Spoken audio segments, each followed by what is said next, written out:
Good afternoon, everyone. I'm Titi Fitri. Thanks so much for joining us in our special coverage of Russia's assault on Ukraine. Here's the latest. We begin with major developments from the war in Ukraine. More American weapons are now arriving. The Russian military appears to be stepping up its assault on several cities, taking control of a key port city, while targeting more civilians. It comes amid disturbing reports from Moscow that even young children protesting the war are now being arrested, held behind bars as the Kremlin cracks down on dissent. Protesters face up to 8 years in prison and children could face up to 3 years behind bars.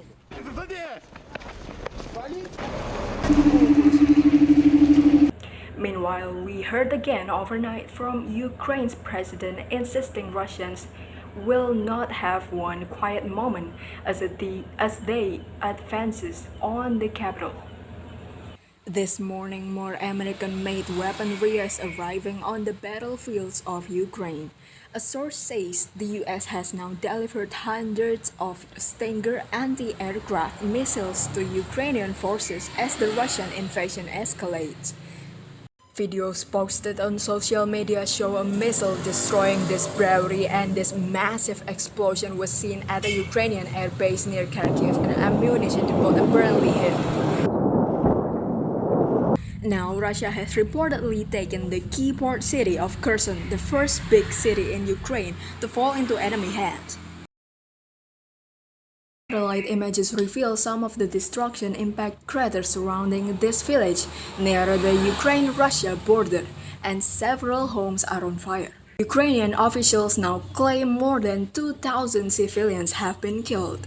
The UN confirming about 530 casualties so far. The International Court says it has, quote, reasonable basis to believe that war crimes are being committed. Ukrainian defiance is growing. Videos online show hundreds of people blocking this road to the country's largest nuclear facility, and Pentagon officials say the Ukrainians are now targeting that 40-mile-long Russian convoy bearing down on Kiev, which apparently stalled about 17 miles from the capital. У них не буде тут спокою. In his latest video from a bunker in Kiev, Ukrainian President Vladimir Zelensky telling his country, "We are the nation that broke the enemy's plans in a week." He claims about 9,000 Russian soldiers have been killed, far more than the number Moscow reported. Росіян за один тиждень. Zelensky speaking directly to Russian troops saying, "Tell your commanders that you don't want to die, get back to where you come from."